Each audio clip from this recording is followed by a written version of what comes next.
Jadi, ini aku dapat informasi A1 dari Dubai. Jadi selama ini Iran transaksi, karena Iran kan negara di embargo. Jadi Iran ini hanya bisa menjual minyaknya ke Rusia dan ke China. Dan uang hasil penjualan minyak miliaran dolar, kalau kita sebutnya dolar ya. Tapi kalau di Dubai mungkin dinar ya. Jadi miliaran dinar uang hasil penjualan Iran. Triliunan rupiah itu. Triliunan rupiah. Triliunan rupiah. Okay. Hasil penjualan minyak Iran ke Rusia dan ke China itu diparkir di Dubai rupanya. Oke. Dan kemarin kenapa dia minta maaf itu karena dia diancam sama Raja Dubai. Kalau lu nyerang-nyerang gue terus, gue freeze lu punya duit.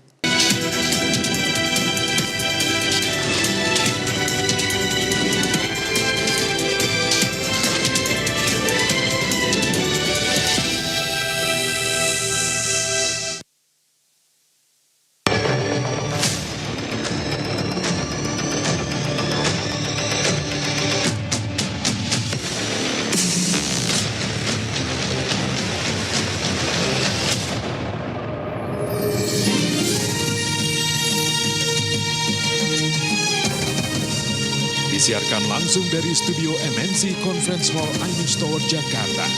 Inilah Rakyat Bersuara bersama Aiman Wicaksono.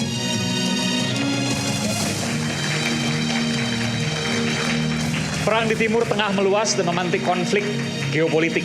Akibat perang ekonomi global tertekan di ambang ketidakpastian yang kita hadapi bersama saat ini hingga beberapa waktu ke depan. Penutupan Selat Hormuz memutus mata rantai energi dunia. Stabilitas dunia terganggu. Bagaimana dengan ekonomi dan ketahanan Indonesia ke depan?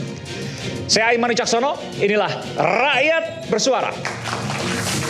Saya akan langsung panggil narasumber Rakyat Bersuara pada malam hari ini. Pegiat media sosial dan juga pemerhati sejarah Israel-Palestina. Bung Permadi Arya, a.k.a. also known as Abu Janda. Selamat malam. Saya bilangnya siapa nih? Bang Abu, Bang Permadi? Boleh dua-duanya. Silakan.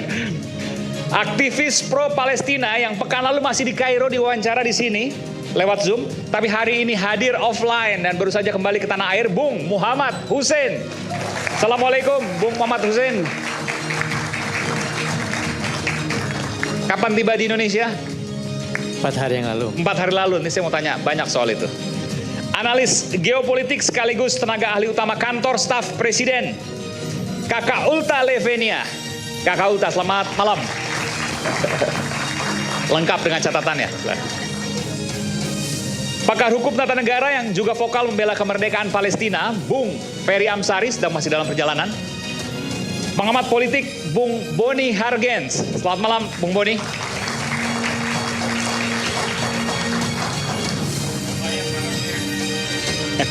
Terima kasih. Pakar ekonomi juga analisis pasar modal, Profesor Ferry Latuhihin. Selamat malam, Prof.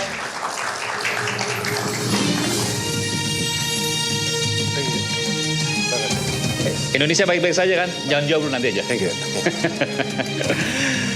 Duta Besar Indonesia untuk Tunisia periode 2017-2021, Profesor Ikrar Nusa Bakti bersama dengan mahasiswa. Selamat malam, Prof. Baik, saya langsung ke Bung Hussein. Bung Hussein, 4 hari lalu Anda tiba di Indonesia. Minggu lalu, hari Selasa, kita masih wawancara lewat Zoom, Anda masih di Kairo. Harga tiket naik drastis, betul? Ya, sangat drastis. Sangat drastis. Biasanya berapa kalau Anda pulang dari Kairo, Mesir ke Biasanya dari Kairo Indonesia? itu bisa sampai, itu di bawah 10 juta itu masih ada biasanya. Paling mahal tuh ya 12-13 juta lah. Kemarin? Itu hampir menyentuh 40. 40 juta? Itu sama-sama ekonomi tuh? Ya, itu ekonomi. Ekonomi, dan itu pun ya tersisa beberapa tiket doang, 2 tiket itu, 2 tiket terakhir. Benar-benar memang ada kepanikan juga di bandara ternyata. Naik apa waktu itu, Mas? Boleh sebutin? Turkish Airline. Turkish Airline ya? Turkish Airline. Oke. Jadi transit di Istanbul. Ya. Masih aman tuh ya? Waktu itu aman. Rutenya lewat mana tuh? Tetap melewati wilayah konflik, cuman dia rada melipir ke atas, jadi utara dikit. Iya, ke utara gitu. Oke, lebih ke atas, lebih ke utara. Ya, biasanya cuma 9 jam itu 9,5 jam nyampe, tapi kemarin hampir 12 jam kita. Oh, nambah 2 jam kurang lebih ya. Iya. nambah 2 jam dengan tiket yang jauh lebih mahal. Pertanyaannya saya ingin tanya Anda kan lama di Timur Tengah, Anda jurnalis juga di Palestina banyak dan juga beberapa negara di Timur Tengah. Sampai kapan perang ini akan berakhir? Saya tadi pagi baru ngonten itu. Gimana? Dan saya tadi pagi baru ngonten. Oke. Jadi kan 10 hari saya sempat ngonten tentang kemungkinan dalam 72 jam akan terjadi perang gitu ya. Betul. Itu pertama kali Anda. Kita juga mengambil dari video Anda tuh. Dan ternyata nggak nyampe 72 jam. Nggak nyampe, itu hanya 4 jam kemudian perang. Nah, dan tadi pagi saya ngonten kemungkinan perang sudah berakhir. Kita melihat indikasi 24 jam terakhir ini narasinya semua mengarah kepada penghentian perang. Baik dari Donald Trump, baik dari Larijani atau Ali Muhammad Anani dari pihak Iran, bahkan dari pihak Israel pun narasinya mengarah memang sudah mulai berhenti. Dan kita lihat dari pagi kita pantau nggak ada lagi serangan-serangan, nggak ada serangan ke Iran, nggak ada serangan ke Israel. Udah intensitasnya udah turun nih? Sudah sangat turun sekali. Sudah sangat turun. Ya. Jadi kalau Trump mengatakan bahwa ini akan selesai very soon, sangat segera. Itu benar. Iya, kita nggak mengambil pendapat Trump di sini ya. Tapi kita lihat gestur statementnya dari tadi malam itu sudah mengatakan bahwa mulai menyebut pencapaian yang didapat oleh Amerika, kemudian kondisi militer Iran yang semakin hancur. Intinya dia berusaha menyampaikan satu pesan bahwa kami sudah selesai, kami sudah berhasil menghancurkan rudal-rudal Iran. Kemudian juga dia bilang keangkatan lautnya juga sudah hancur. Bahkan Iran sudah kehilangan kemampuan untuk melanjutkan pengayaan uraniumnya. Jadi sudah mengeluarkan statement-statement yang menunjukkan indikasi bahwa ya udah kita sudah selesai, kita sudah berhasil. Kemudian juga statement Benjamin Netanyahu juga serupa. Dia mengatakan tadi siang saya melihat videonya, dia bilang kami berusaha untuk mengubah rezim, namun pada akhirnya kami hanya ingin membantu rakyat. Ketika rakyat tidak mau ya sudah, kita nggak akan. Bahkan Netanyahu pun udah mulai turun tensinya. Iya, tensi sudah turun.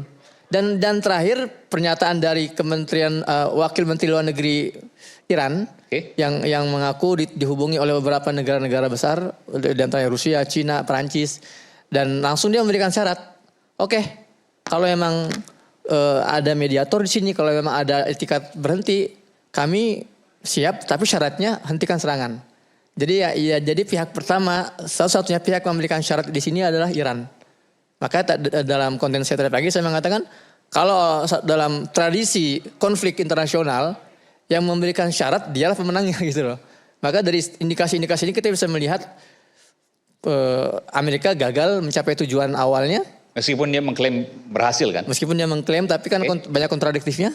Satu sisi Iran memberikan syarat dan itu dijalankan oleh Amerika. Makanya sejak tadi pagi Amerika dan Israel tidak ada serangan-serangan ke Iran.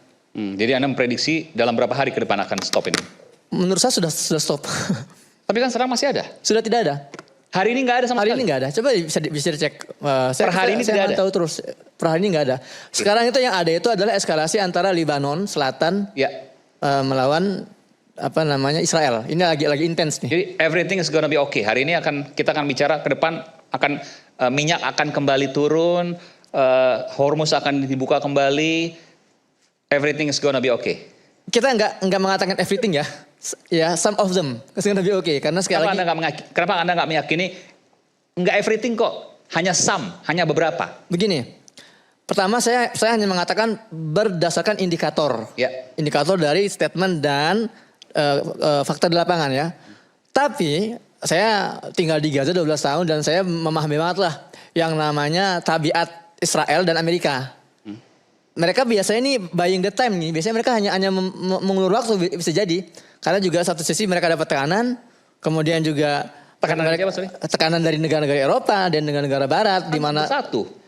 Iya, tapi kan tekanan dalam arti ketika satu barel ke angka 110 USD kan, harga minyak naik. Ya, apalagi pihak Iran pun sudah memberikan ultimatum yang unik tadi pagi itu.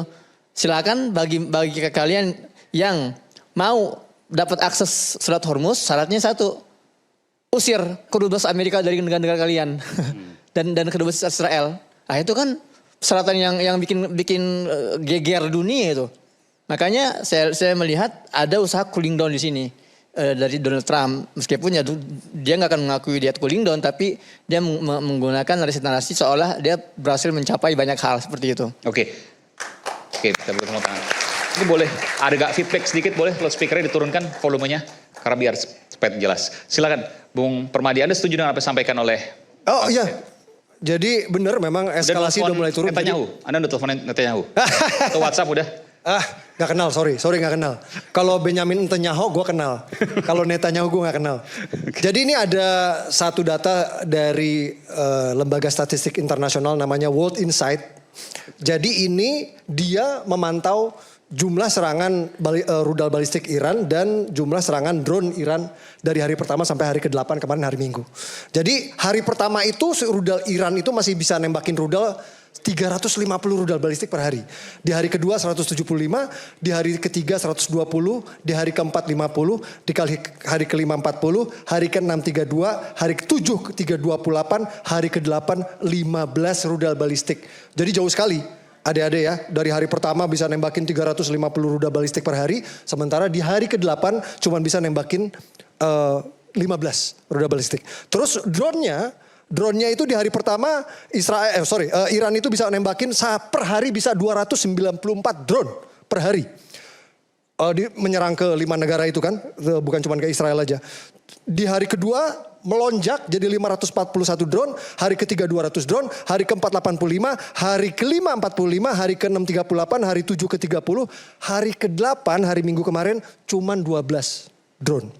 Jadi memang bombardir Amerika yang pasukan gabungan Amerika dan Israel yang masif sekali ke gudang-gudang amunisi, ke situs-situs rudal dan juga markasnya Garda Iran itu memang pengaruh sekali ke daya gedornya Iran, daya tembaknya Iran itu pengaruh sekali. Ditambah mungkin Bang Aiman itu kemarin ada dengar berita sekitar 2 hari yang lalu. Kalau nggak salah Presiden Iran itu minta maaf ya. Minta maaf karena dia udah menyerang negara-negara itu. Yeah. Itu adalah latar belakangnya Bang Aiman. Gimana?